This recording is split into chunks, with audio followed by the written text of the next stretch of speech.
Okay, good morning, everyone. We will start straight away to keep an eye on the time and also because we're running late. My name is Urvashi. I'm a research fellow at the Observer Research Foundation and also an associate professor at the Jindal School of International Affairs, and I will be chairing this panel this morning, which is titled Security Through Identity. And the panel, I think the aim of the panel is really to look at what are the twin objectives of security and identity-based governance and consider what are the complementarities, what are the trade-offs, what are the potential clashes, what are the range of kind of political and social choices that one would need to make to be able to reconcile both these objectives. And I think there's plenty in this question that also needs unpacking. I mean, one, even if one looks at the idea of identity-based governance, so what are the opportunities there? What are the challenges there? And is it, do the challenges arise from it being a form of identity-based governance? Do they arise because of the biometric conversation? Or is it something about the form of identity being the primary kind of locus of governance? So what is the key issue? And then what is the relationship between this identity-based governance and security? And I think, again, we need to kind of unpack this, right? So to think about whose security, who are we securing against, right? What are the kind of priorities and trade-offs that would one need to make in the security conversation? So we have three fantastic panelists today, and they will be addressing this question by looking at the case study of the Aadhaar card. I think most of you by now would be familiar with what the Aadhaar card is. Obviously, the Indians in this room would know it very well. But even our guests from overseas, I think we had a good introduction to it yesterday when the minister was speaking, and our panelists will come back to it as well. But what I would also urge the panelists to think about is to kind of disaggregate this conversation in terms of the principle. So what is the principle that one needs to be thinking of when one is talking about identity-based governance, when one is linking it to security? We also need to, I think, separate out the principle from the question of implementation, right? So what is the implementation? There's a different set of challenges that might arise in the context of implementation. And then the third, I think, is also the practice of implementation, because the model of implementation is one thing, but the practice of implementation, so what implementation actually comes to mean on the ground, I think is also a reflection of how it intersects with existing socioeconomic realities, norms, expectations, etc. So I think it's important that we disaggregate the conversation when we're talking about Aadhaar into these three kind of boxes and kind of pull them apart instead of bundling them all together. So we don't have much time. I think this is the kind of conversation that could go on for hours. I was listening to our panelists have a quick chat before, and I'm convinced that left to their own devices, they would be here the whole day. So there's a lot of ground to cover. We'll have about 10 minutes, 8 to 10 minutes per panelist, and we'll open the floor for questions and discussions. So we'll start with, terrible manners. We'll start with Arvind Gupta, who is the national head of the IT department with the BJP, and then we will move on to Sahil and then to Sunil. Arvind, the floor is all yours. Morning. Thank you, Urvashi. Let me start off by saying that, I do wear multiple hats, and the most sellable hat is the BJP because we're the government in power. So that's the title that I carry, but I do carry three titles. I run a foundation called Digital India Foundation, and I'm as much of a startup person that I was 25 years ago. So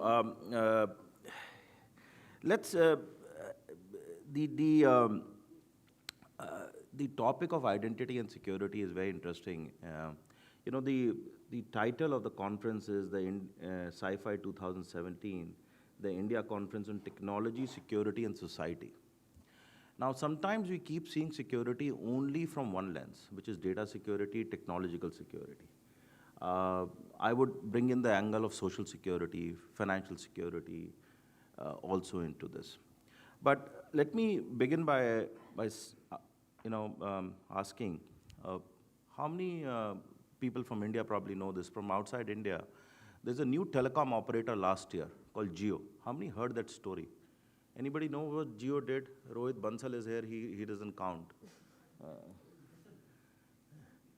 120 million people enrolled in a connection on a new mobile offering from Jio in about 170 days. What was critical of that? And that's very interesting. What was very important in that is that the speed of that was 6 connections per minute, probably the fastest uptake ever. I'm not a Jio spokesperson. Why am I talking about it? Because of 2 things. It was done completely in a paperless manner, in a presenceless manner. And that's very, very important. A rollout of that scale was done with no paper involved. And telecom is a very heavily regulated industry anywhere in the world. It met all the KYC requirements, know your customer requirements, using a technology that India has built. And that technology is the identity technology, the Aadhaar technology that all of us today probably have. 118 crore people in India, that is about 1.18 billion people have an identity. Its number is almost 93% of the population has an Aadhaar number today. It's not a card, by the way. It's a platform. It's a number. And what does this number do? This is the highest form of identity. It's the highest form of authentication. 3 forms of authentications exist. What you know, that's your username, password, generally. 2 is what you have. That turns out to be your mobile phone, your card that you carry with you. So you get an OTP, that's a second factor authentication, that is what you have. What Aadhaar does is provide the 3rd highest level of authentication using biometrics, who you are. And that makes it unique, 12-digit number, and the only way to authenticate that number is your 10 fingerprints and any of the fingerprints and your 2 iris biometrics. And also, importantly, is an OTP connected to your mobile phone. And that makes it very inclusive, and I'll come to that. Why am I telling this story? Because Jio used this technology built in India to bring down its customer acquisition cost, scale of implementation, and the speed of implementation. And I'm sure I'll leave it to Sahil to comment on what this is doing to disrupt business models, not only in India, but globally. I'll limit myself to that. That is what Aadhaar is doing. So what is the security angle here? The security angle is here is that this KYC document, which you would give otherwise to an agent, a paper document, actually there is no paper document. It does not float between X to Y to Z.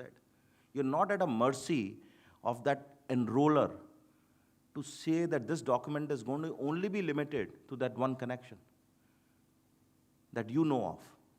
And it's not going to be sent for another bank account, identity theft, mobile number, anything can be done with that paper that you have just shared if the process leaks. With the identity, verified identity structure that we have, it cannot be done. It brings down the cost, absolute security, you are the one using that connection. The second point I do want to bring about is now the whole issue of how we have built on top of this. So India has probably built a digital infrastructure today which is unparalleled. There are only about 10 or 11 systems in the world which can claim to have more than 1 billion users. And India has one of them. And India has it. There is no one, everything else is probably owned by a private corporation. That's what we are competing against. What we have is a complete stack that we label it India stack. And it's a set of open APIs which are completely interoperable, based on the base layer of identity, the Aadhaar layer. And on top of that, the small KYC that I was mentioning is a paperless layer called the DigiLocker layer.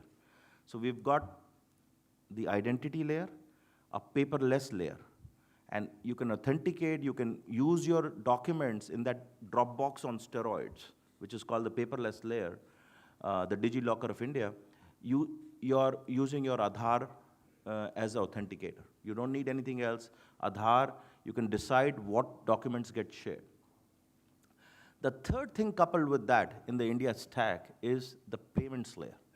Now, we could go on and on, how this payments layer was put to use after November 8th last year. To my overseas guests, November 8th in India, we actually demonetized our currency. The new currency that you see today didn't exist before November 8th of last year. So digital, the payments layer, actually from doing maybe, a lakh transactions a day, today does upwards of 1.2, 1.5, sometimes actually 7 crore transactions a day, 10 crore, 70 million transactions a day. So the number of transactions have just multiplied not even a hockey stick curve in a venture capitalist terminology, but gone through the roof. What is the payments layer is very interesting. A payments layer can be accessed by anybody in India using either their mobile number or their Aadhaar number or a user-created handle. It's one of the most unique innovations that has come and got integrated into the India stack, because it is like sending email today. I will leave it there because further discussion is technical. But all this is completely interlinked. And on top of that is the latest layer of GST, which is our transactions layer. And the fifth layer is a consent layer. All this work together. When I provide single consent is to authenticate myself, and the second consent is to share my KYC documents. All these layers are interoperable, they work together, and they constitute what is called the India stack.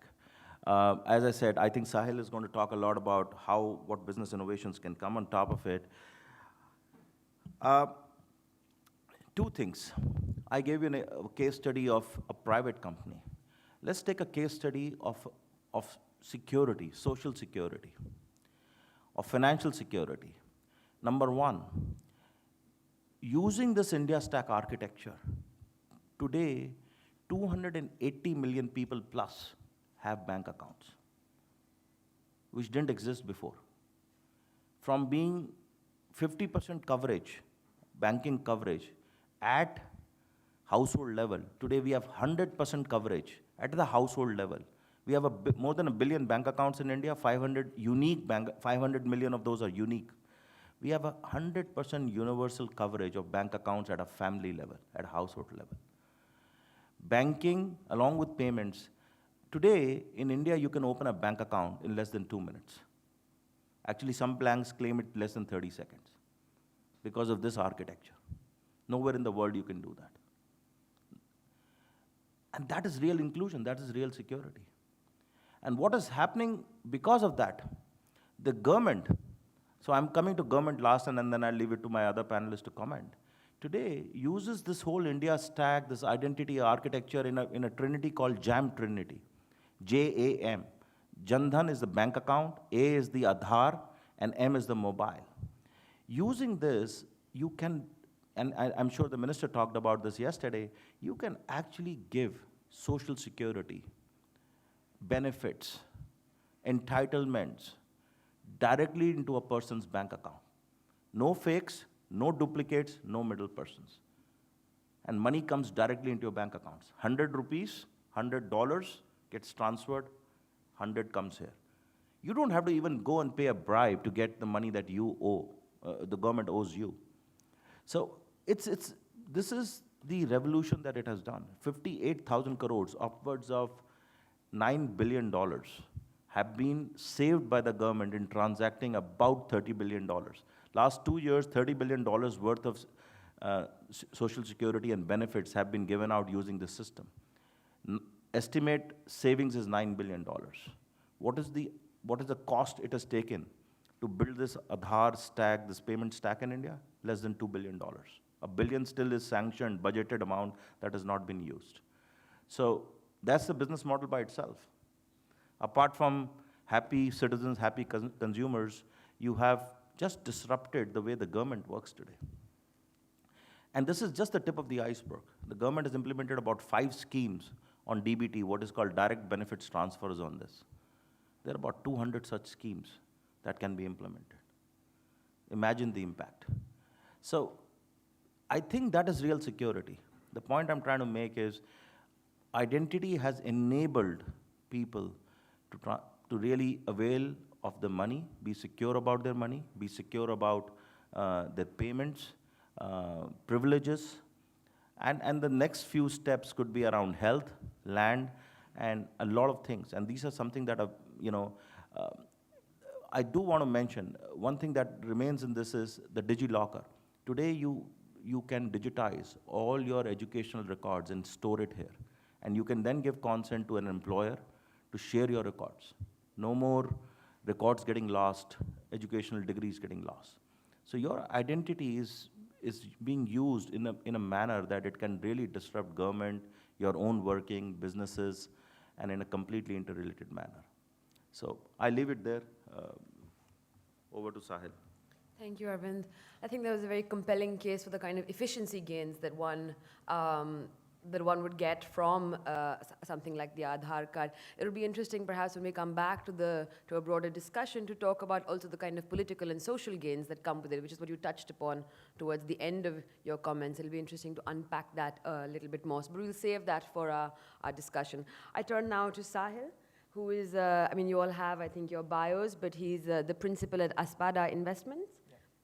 So I'm a VC by day. I'm an early stage investor. I invest in startups across a bunch of businesses, but we tend to focus on what we refer to as Bharat businesses, businesses that serve the mass market of India, people who have household incomes between 2 and 10 lakh rupees per annum, or $3,000 to $15,000 in nominal terms for people who are not from here. I also had the privilege of being part of the early team at Aadhaar.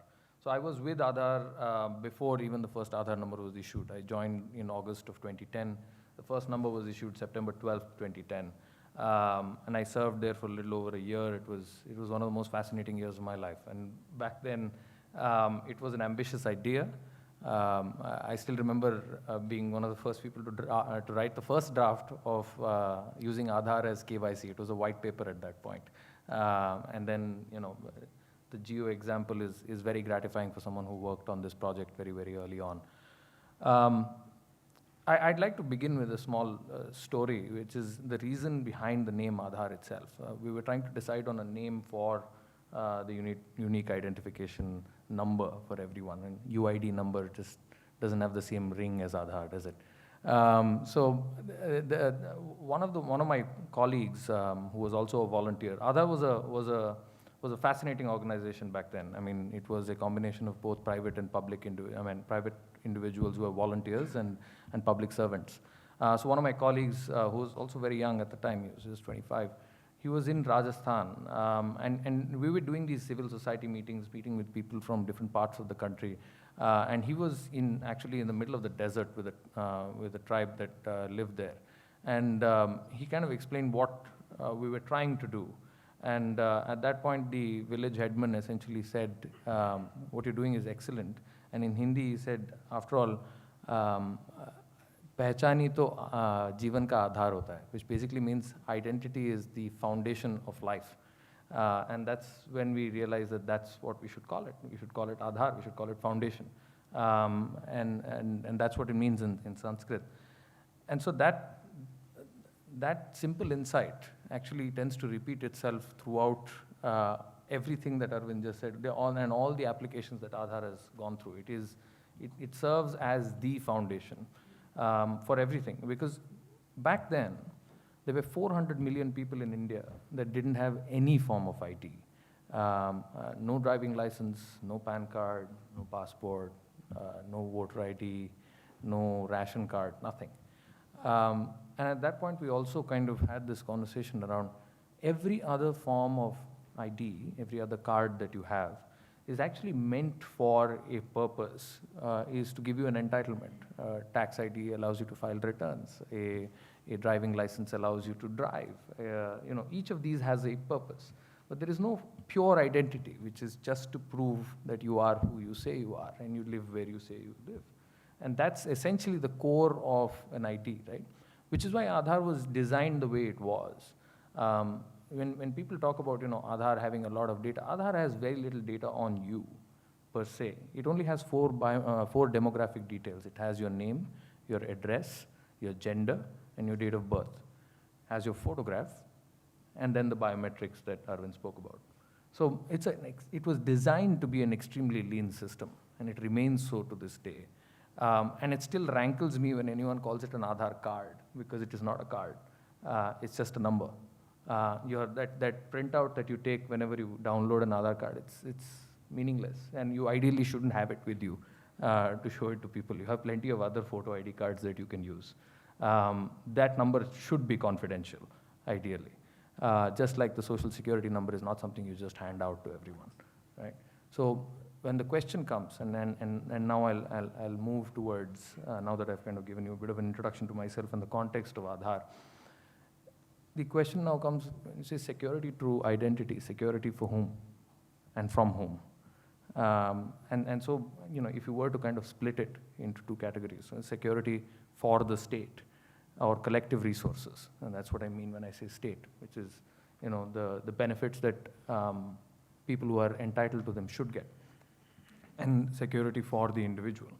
Now, if you look at security for the state or collective resources, you're talking about essentially security from fraud. So from duplicates, from essentially making sure that people who don't get, who are not supposed to get it, right? So, and in a physical system with a large number of intermediaries, there's essentially multiple points of failure where the benefits that are supposed to reach an individual get essentially sabotaged by the delivery mechanism itself. So there, the application of security is quite clear. The idea is to keep the collective resources secure and make sure that they reach where they do, and it's a question of efficient delivery of public good. So there, the case is very, very clear. When you look at the individual, then it starts getting a little more complicated. You're talking about security from whom. There are multiple actors from which you need security. So one is security against fraud, obviously. So when somebody, should not be able to steal your identity, and that's where there's a lot of questions. There is security against unconsented use of your data, and there's of course also security of yourself and your position in life, right? So let's explore each one of them. And when you look at securing your place in life, which is Arvind touched upon, financial security, job security, social security, all of these things are dependent on you being able to reliably prove your identity and your entitlement. And only you being able to prove that entitlement. And so it also becomes a function of service delivery efficiency. So if you want to open a bank account, or if you want to get a SIM card, or if you want to get an insurance policy, you should be able to do it as quickly and as simply as possible, and make sure that no one else can do it for you or in your name. And that's where the uniqueness and the authentication capabilities of Aadhaar come in. And that's what makes it that much more powerful. When it comes to essentially, again, fraud, those two questions are interrelated.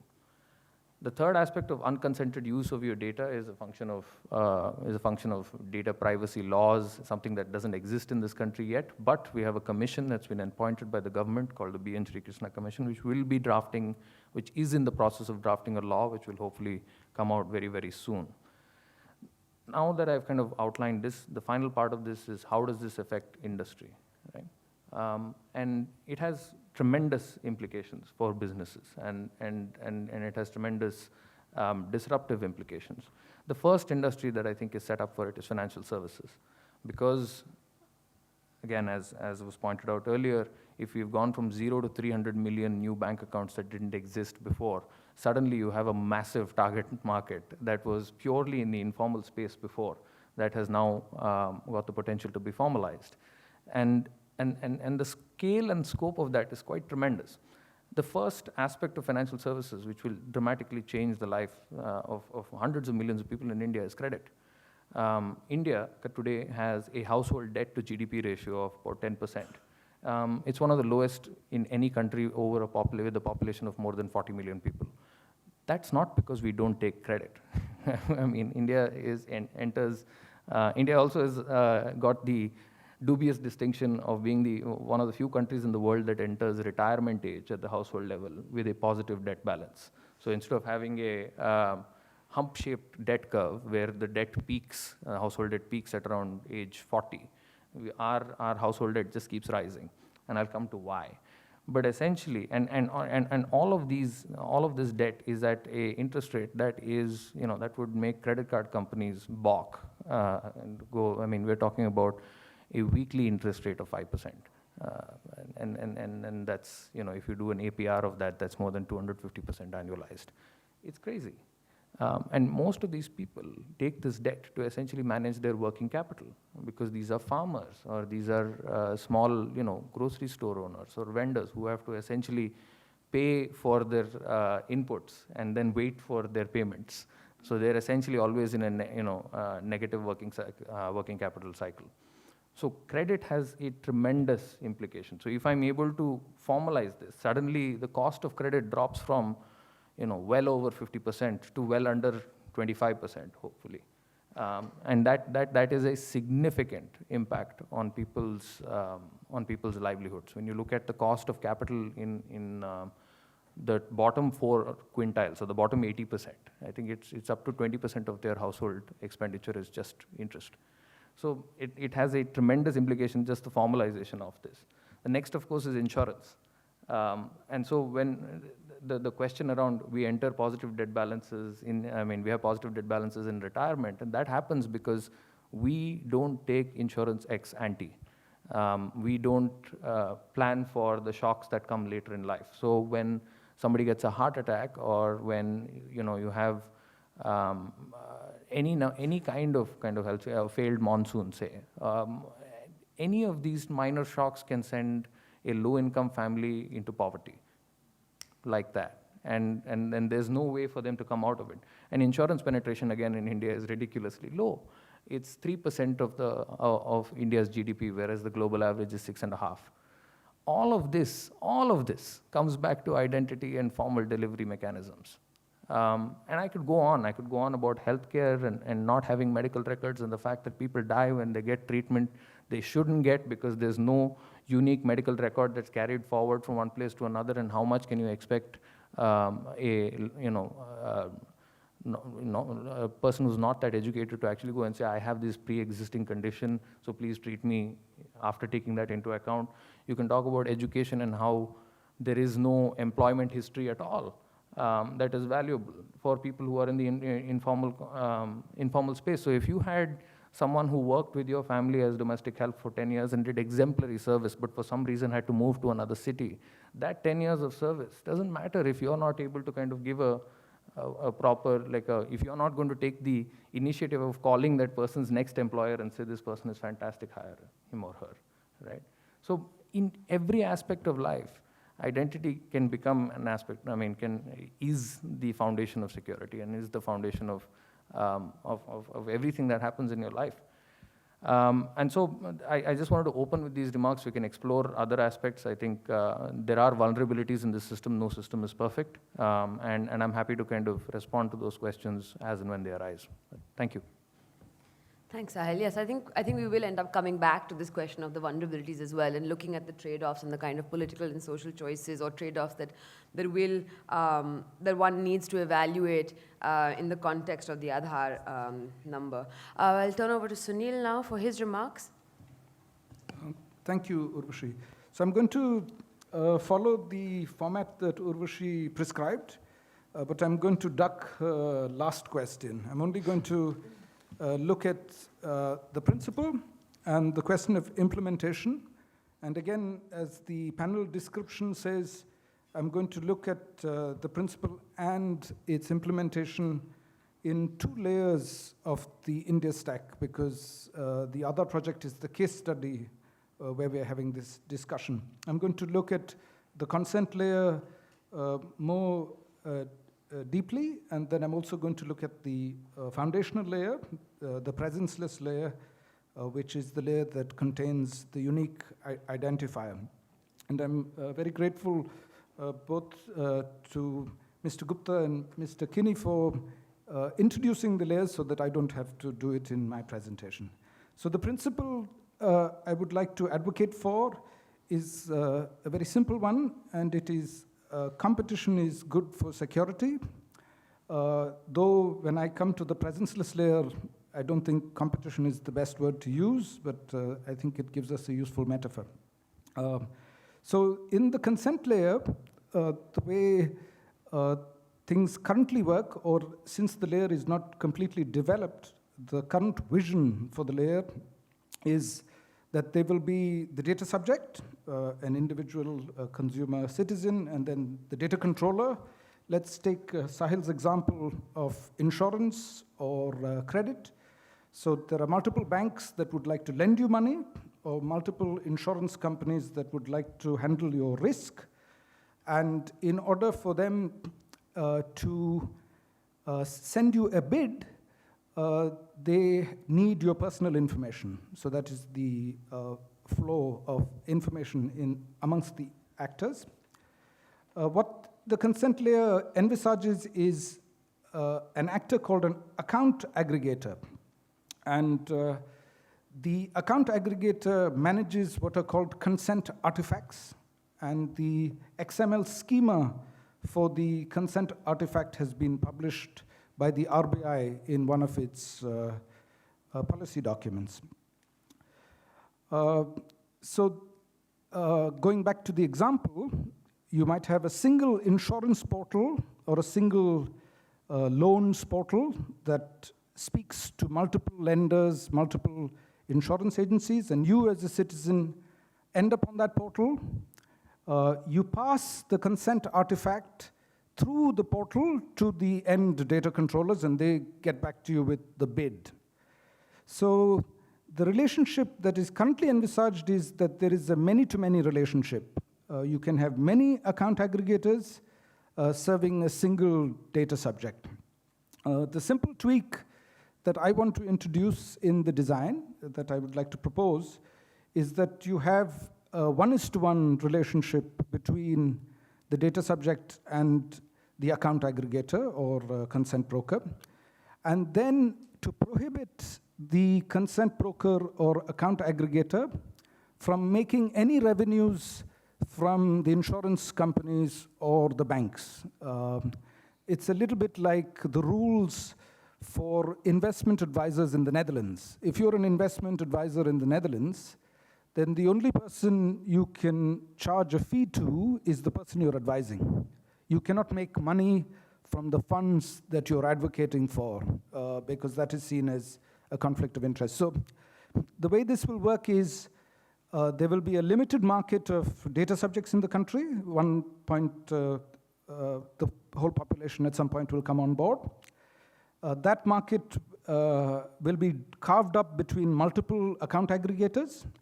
And whenever a data controller needs to deal with you, they can deal with you either directly, because you decided not to go through your broker, or through your broker. And if things run into trouble, because the consent broker needs your business and your revenues, they will always look out for you because the economic incentives are aligned. The consent broker is always on the side of the data subject, not on the side of the data controller. So that is the implementation of the principle that competition is good for security in the consent layer. Now going back to the layer with the unique identifier, which is the second layer that I will speak about, the risk that you could run with a population where there is a large number of illiterate people, both from the perspective of numeracy and literacy as we commonly understand it, but also from a cybersecurity perspective. It might be the case that Aadhaar numbers are made publicly available inadvertently by the data subject itself. Somebody might leave their wallet around, and then the other printout is in the wallet. I'm taking Sahil's admonishing, and I won't use the word card. Yeah. The way this could be done is by introducing what is called virtual Aadhaar numbers, or what in computer science is called tokenization. So, so remember here, the optimization problem is twofold. We need to ensure that surveillance can happen, but at the same time, we want to ensure that bilateral fraud is impossible. That means it should not be possible for a hospital and an insurance company to merge their databases, because that is a violation of data protection law. But it should be possible for the NatGrid to assemble all subsets of databases where KYC has been required whenever they need. The modified workflow will be that you go to the Geo office to get your SIM card, but instead of giving Geo the Aadhaar number, you will be sent to a booth where you can provide the biometric and Aadhaar number in a confidential process without having to disclose. And then the UIDAI will generate a token for Geo, and you can take a printout of that token, or you can take a screen grab of that token back to the Geo counter in order to seed your Geo mobile number with the token, not the Aadhaar number. So now what happens is it's impossible for Geo to link its database with some other database, but when the NatGrid has identified you as a person of interest, then they will just go to the UIDAI and say, against this Aadhaar number, we want all tokens, or against this token, we need all Aadhaar numbers, against this token, we need all other tokens plus the Aadhaar number. And then the set of identifiers will be sent to the NatGrid. The NatGrid will then put it in the platform. Automatically, all the databases will be polled, and a subset of these databases will be combined on an express basis, and then the surveillance functionality will work. So why did I use the metaphor of competition? Because there's an institutional separation between the NatGrid and the UID. For the NatGrid to do the surveillance function, they need to work with the UID, and then there therefore will be paper trail between those institutions, and that is the basis of the institutional check and balance. So it's a very exciting place to be today in India because of all these developments around digital identity. And across the world, countries are looking at us for our leadership in this space. So these are some of the suggestions that I had around how the system could be evolved going forward. So Sunil, I have a first intervention, and I was eagerly waiting for you to finish. How you give an example of the hospitals, and I agree with you, the data from a healthcare provider should not go to an health insurance provider, right? But what if I want to share it? I'm in a good health, I want to get better insurance rates rather than being categorized in a certain thing. So what do you So then again, in the consent layer, you will expressively ask that your token for one service be shared with another service. So it would just be a transaction in the consent layer, except at this point, the PI that is being shared is not general PI or indirect identifiers like IP addresses, but a unique identifier, which is the Aadhaar number, or the token, sorry. Sunil, if we were to flip your proposition, and which I think is perhaps what is doable, and in a sense it fits with the current architecture, what if the Aadhaar number itself produces tokens for different databases? So while the number without the biometrics remains common, so the top layer remains common, but the secondary layer where databases are created for different purposes, like geo, like hospitals, like insurance bases, like various other KYCs, those tokens cannot be accessed by the Aadhaar number without a permission consent layer or through a specific warrant that requires for security purposes, etc. I mean, I'm not disagreeing with what you're saying, but I'm saying let's flip that around. Aadhaar number is your name, without the biometrics and fingerprints attached to the card or your operations. Every database under the Aadhaar layer, the second layer, could be through a token format where specific consents could be given or taken. Samir, that's precisely what's being proposed right now. That is what I was saying, that is what is happening. Yeah, so this tokenization model is precisely what's being proposed right now to add an additional layer of security to the Aadhaar architecture, because right now there are concerns around government databases in the interest of transparency of government beneficiary details. So disclose that and Disclose that, and then don't adequately mask it, or there are other security lapses that happen. And so instead of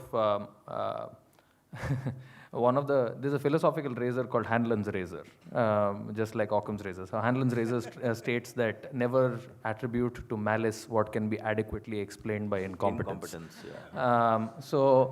To protect ourselves from Hanlon's razor and the inevitable incompetence of the many intermediaries that is bound to arise, statistically speaking, there are additional layers of security being proposed. However, I also want to bring into play another idea, which is whenever you talk about security, you're essentially talking about protecting an asset, right? So if you're talking about physical security, you're protecting your body. Your financial security, you're a bank, you're protecting your money. When we're talking about security of identity, we're talking about protecting our data, which is essentially the asset here. And so every asset it can be argued that your data about yourself that you generate, that who you are, what you know, and what happens when you work with someone or you transact with someone. All of these are data points of a different nature generated in the course of a transaction or revealed during the course of a transaction.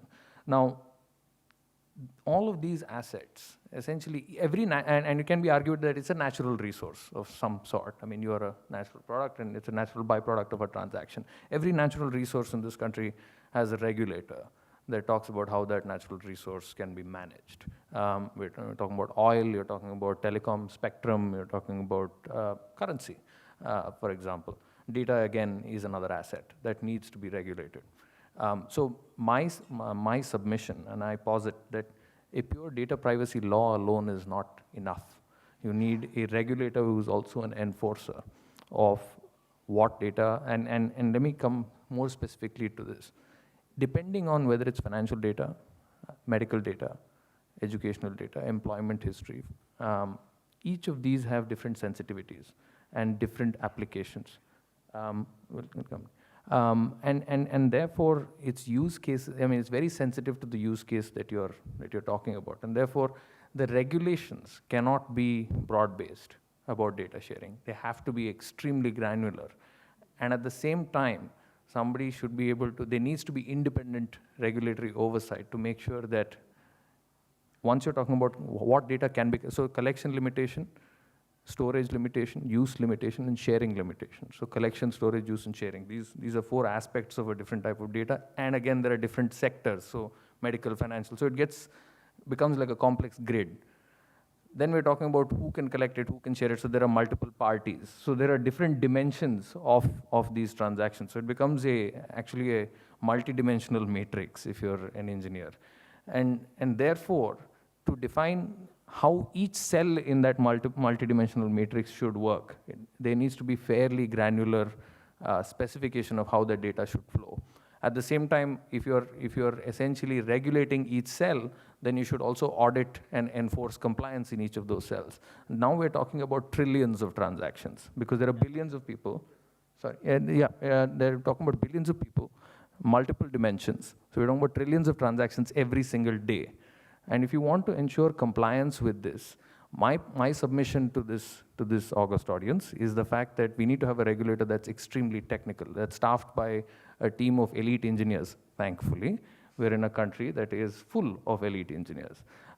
So instead of essentially looking at it as a policy question, I think it needs to be looked at as a technical question, because this is a problem that's enabled by technology, and therefore we must enlist technology to solve it. And so I have a very different imagination of a regulator to ensure that this is secure. I refer to it, we have a regulator that's universally respected in India called the Controller and Auditor General of Accounts.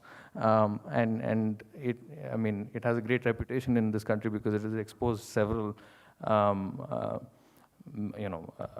misbehaviors on part of the government, let's put it that way. And absolutely. That's fine. I will let him finish.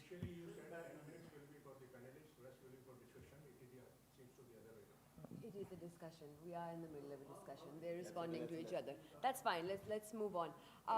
Thank you for that.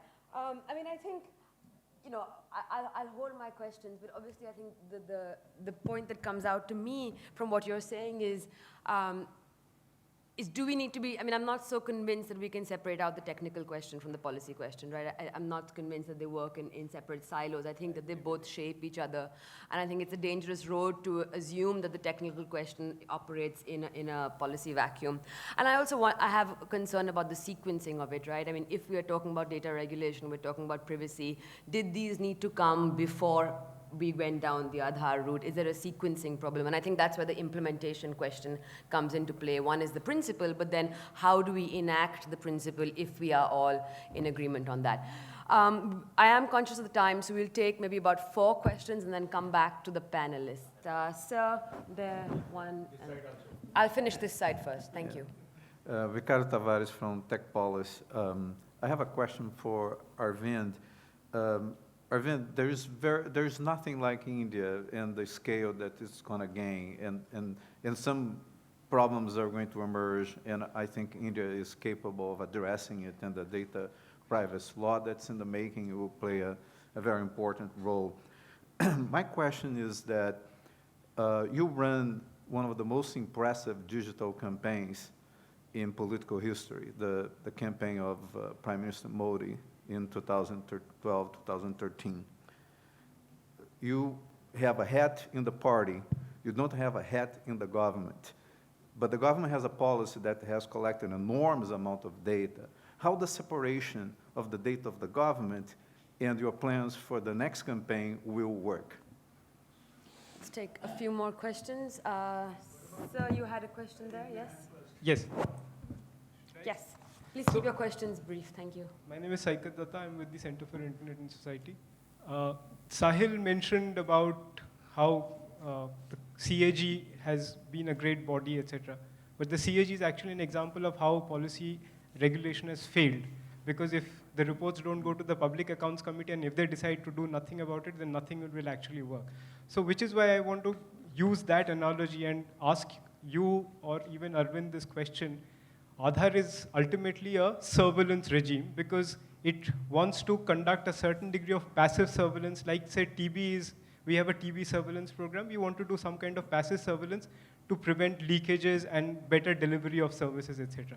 But now the mandatory nature of it is making it a much more malicious surveillance and turning almost every citizen into a suspect even before they've committed any crime. So where is the discussion and what is the protection against this surveillance? Because the surveillance regime, if we look at the history of surveillance from 1996 when the Supreme Court ruled and tried to limit this, but the intelligence agencies do not come under any act of parliament even though the Constitution says so, and we do not have any protection against them. The monitoring committee, as decided by the Supreme Court and 419A, is also completely broken. So what protection do we really have against this kind of pervasive surveillance? Sir, you had a question over there?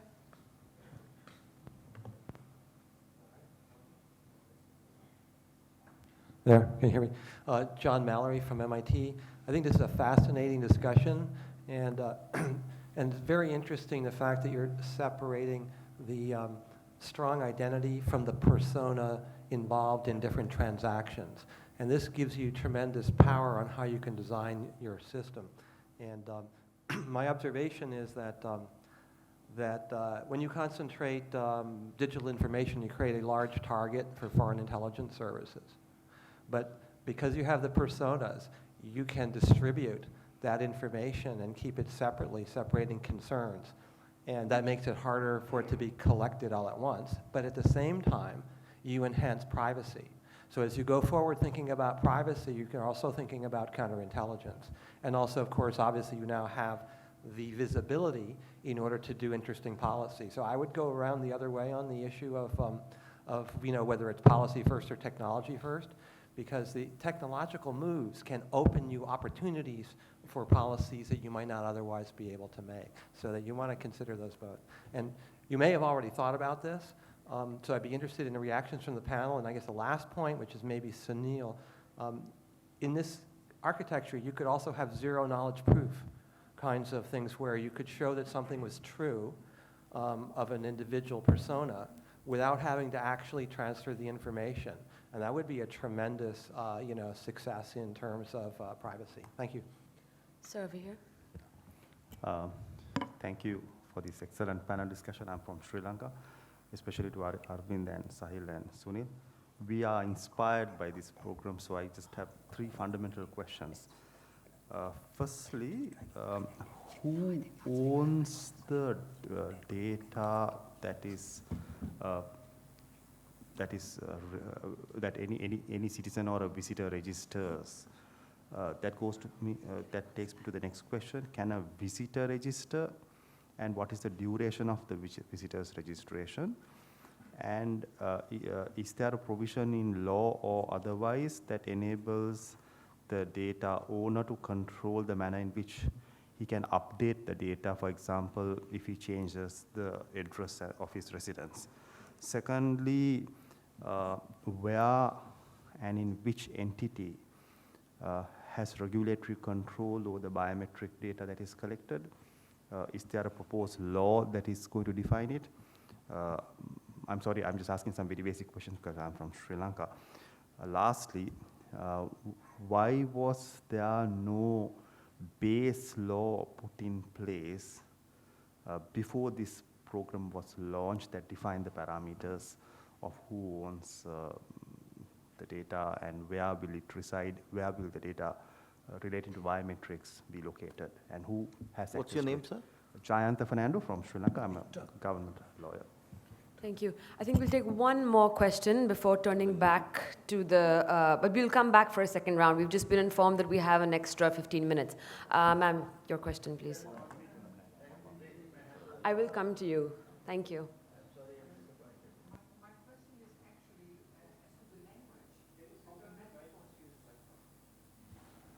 My question pertains to the language of the metaphors used. It sounds to me that now the discord between a neoliberal economic order and a state order which is grounded in citizen trust, not in consumers, in trust towards a government to provide, and not an economic fight between people, providing those services, is coming to the fore. And so maybe competition, Sunil, would not be it would be playing in too much into the existing dominant economic metaphor that kind of clouds issues. That's my thought. Let's turn back to our speakers. We can start with Arvind and then Sunil, and then we'll come back to Sahil. So, I'll start off with the, I think you want us to club as much as questions possible and just answer them.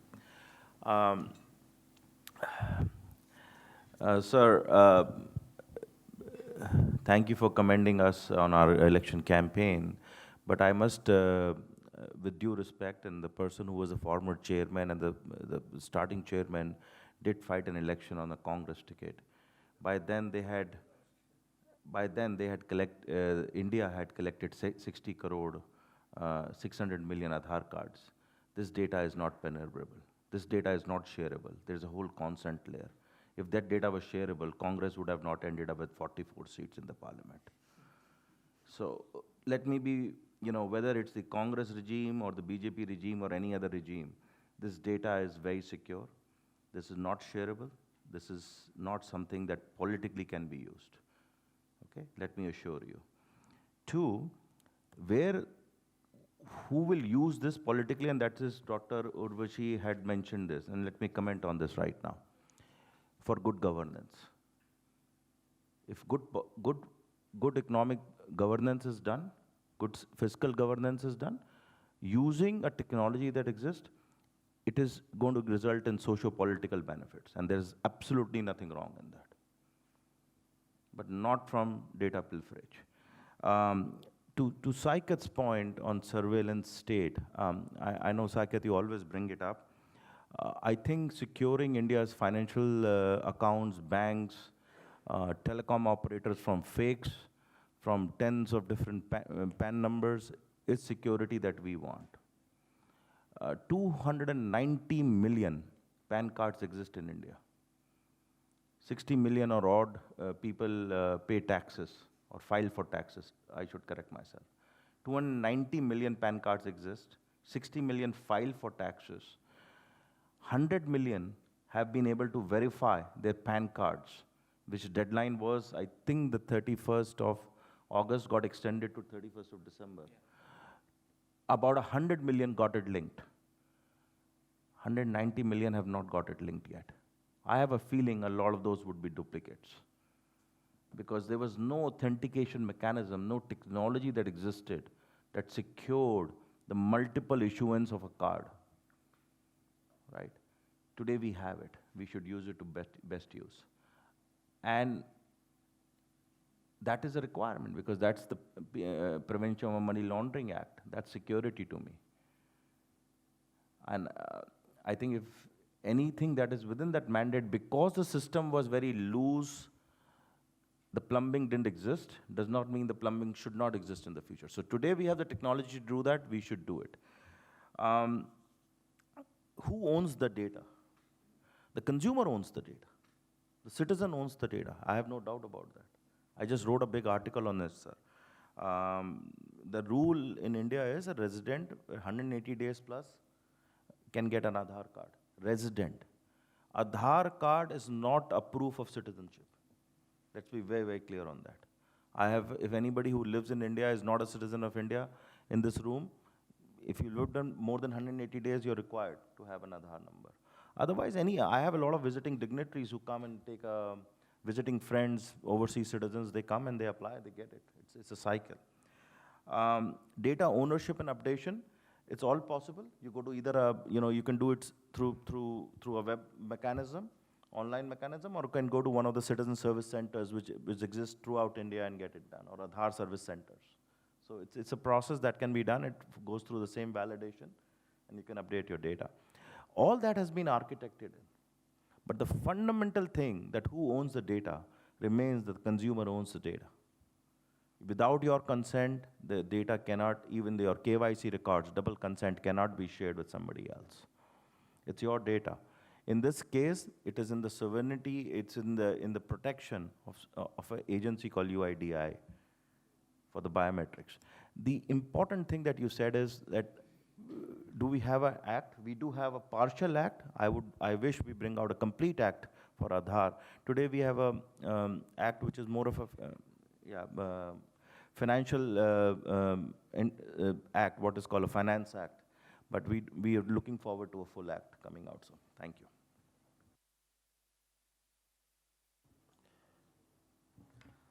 So I'll start with John's question on zero knowledge proofs.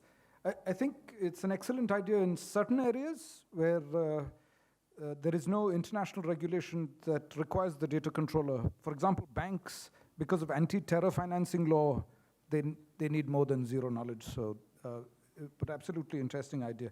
On Saikat's question on surveillance, I think my presentation was hoping to be the response, which is what we need is privacy protecting surveillance, and tokenization is one solution.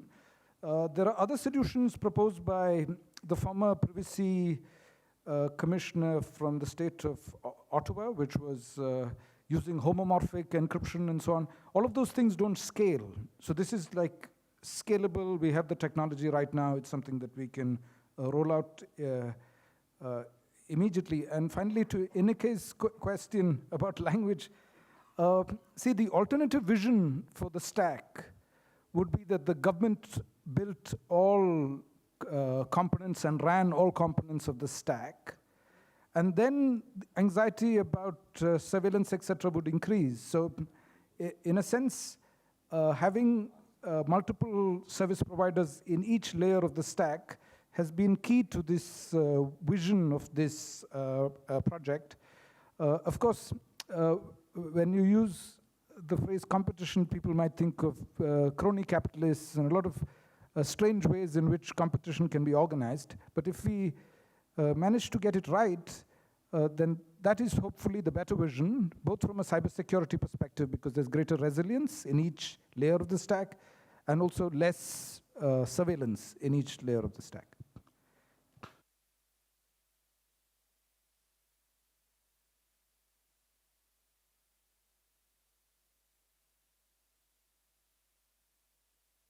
You will have a chance to speak to the speakers afterwards. We unfortunately only have an hour and 10 minutes. There's not much we can do about that.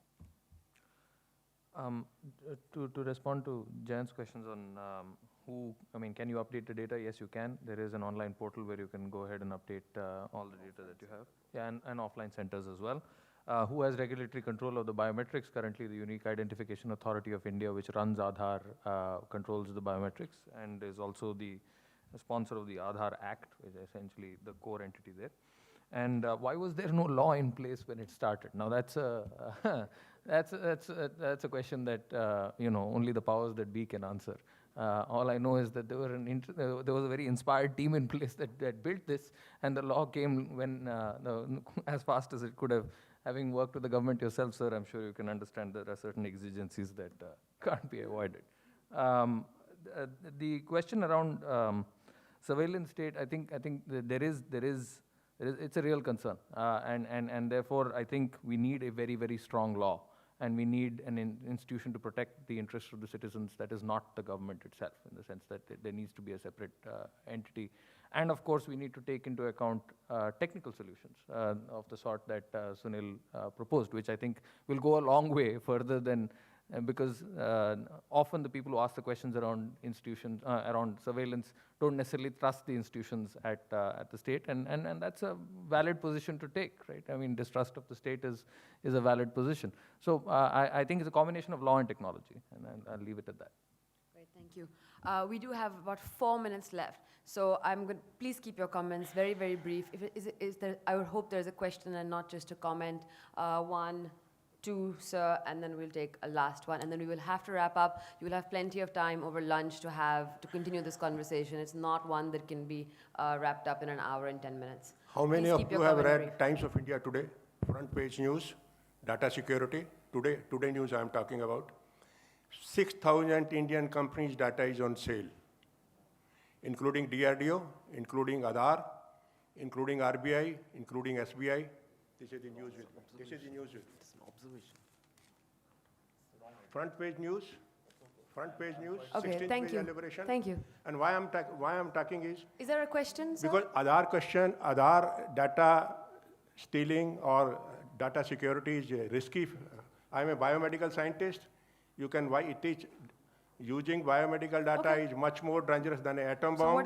You can wipe out the millions of population in 24 hours operation. Sure, noted. So what is the by potential genetic risk? mutation. So right? And what is the please scale of take that? care of data security. This is a very, very, very serious matter. Thank you. Sure, thank you. Sir, please keep your comment or question brief. I have been a senior officer of the Government of India, worked in different parts of the country, including in rural areas. I think I have myself been a victim of the Aadhaar process. I have not yet got my Aadhaar card, despite visiting several offices, because my fingerprints are not matching. And then, the way my name is spelled, that is also causing complications, and they're not giving me the Aadhaar card. Now, if it is so difficult for an urban person like me, a senior educated, highly educated person like me, in the class 1 service in the Government of India to get an Aadhaar card in Delhi, that to the capital of India, you can imagine the complexities of implementation in the rural areas. It's going to be extremely difficult to implement the scheme. And another point, basically the case is very controversial. It is already in the Supreme Court of India. Supreme Court has not yet delivered its judgments. There are serious worries about surveillance. Saikat Datta has already expressed it. Now, this case, this is something which needs a better discussion. But critics are there, Where are the critics? All of them are government servants. They're talking, supporting the government. But it's not sorry, sir, I'm not a government servant. I don't think any of them are actually government. Let me be very, very clear. No, hold on. I'm being very, very clear. I speak for myself. I'm not a government servant. I'm sorry. I don't know your background, but I thought you were in the government. I don't think anyone on the panel is a government servant. But your point is noted, sir. Thank you. We're running out of time, so I have to ask you to wind up. There are many critics, serious criticism about it. Noted. Fair enough. We have one last comment there, very brief observation, and then I'm going to turn back to the Absolutely. panel. Just a very specific and important, pertinent issue which Sahil you raised about the confidentiality of the Aadhaar number. I mean, of course, most of us in this room have the Aadhaar card as far as the Indians are concerned.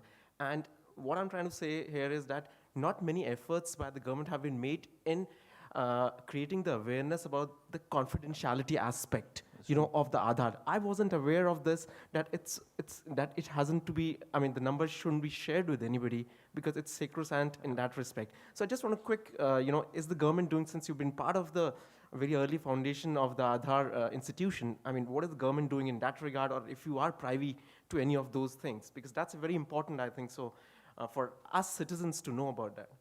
Great, thank you. And I'm getting dirty looks from the organizers. So, but I think all the comments are well noted. There's something around data protection. I think it's also about what is the ease and which one can actually get an Aadhaar number, and around public awareness, right? What do we need to do to build public awareness? So, last round of comments from our panelists, starting with you, Sahil, and then we'll go this way. I'll keep them very brief. Couple of things around data security. I mean, the first thing around Aadhaar is the fact that when it was started, sir, it was started as a scheme for 400 million people who had nothing. And when you're talking about 1.2 billion people, statistically you're bound to have errors. Even if you have a 0.1% error rate, it's a million people affected.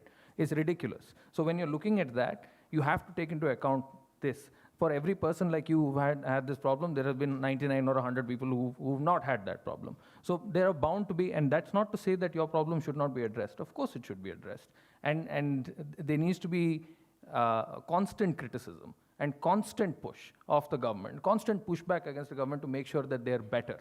So it's not to say, if there is anything to be said, it is to be said that I was never a government servant. I was a private volunteer who worked there for a little over a year. I'm a venture capitalist by day. I work on this project and I work with this system because I know that the benefits far outweigh the risks. Far outweigh the risks. The lives of hundreds of millions of people will change. I mean, we're sitting here and talking about, we're sitting in an AC room, all half of us in suits, and talking about what will happen when we're talking about a vegetable vendor who has to pay 2% per interest per week. I mean, it's ridiculous. This formalization is necessary for this country. We need to take our country forward. And there will be mistakes, there will be problems, there needs to be criticism, it needs to be fixed. It's as simple as that. Sunil, would you like to? I'll just use my final comment to give attribution to where I've got many of these ideas. It's a very interesting report produced by a group called Consult Hyperion. And it's funded by Omidyar, which is a donor agency. So if you just search for Consult Hyperion Omidyar Digital Identity, it's perhaps the best piece of scholarship on digital identity in the last couple of years. So I strongly recommend everybody look through that report. Thank you. Yeah, I think there will be aberrations. There have been aberrations, and any system evolves. I can speak for two things. The positive criticism is very welcome, which is constructive. And I can say one thing, last year Sunil and me, we were on similar panel. We disagreed on many things. Today, he's taught me a few things and I have taught him a few things. So I think there is a lot of scope for criticism and taking that criticism into account, because this is an ever-evolving process. Microsoft or Google or Facebook or Aadhaar didn't have version 1. I think we all know the levels of versions they all have. So we are also going through levels of versions. I think it's a very the point that this gentleman raised is very valid, that it has to be an ever-evolving process of communication also. And I think I totally agree. We have come to a stage that communication needs to be a lot more inclusive. It's today a lot in social media and stuff like that. It needs to be included. And I do want to leave with this final thought that I personally believe that this is a technology that India has created that has power to disrupt not only business in India, but businesses globally. This is the third axis of technology we are creating in India. There is an axis that exists in Silicon Valley, where a lot of us worked. There's an axis that was created in China, which are the BAT, the Baidu, Alibaba, Tencent. I think this is a golden opportunity for India to create a third axis which can innovate for the next 6 billion at a cost that the world has never seen before. Great, thank you. I mean, obviously, this is a very, very complicated issue which has multiple dimensions that there's no way we can address in an hour. But I think what is interesting across the three speakers is that there actually seems to be some degree of agreement on the principle, right? And I think what we're actually disputing or debating is the kind of checks and balances that need to evolve alongside the principle, and where they should come from. Where is the question of responsibility? Where is the question of accountability? And then what does one do for public engagement and communication to make this a more inclusive process? So thank you to all our speakers. Thank you to all of you. I apologize to those of you who had a question but could not ask it. I invite you to ask your questions to the speakers during lunch. Thank you very much.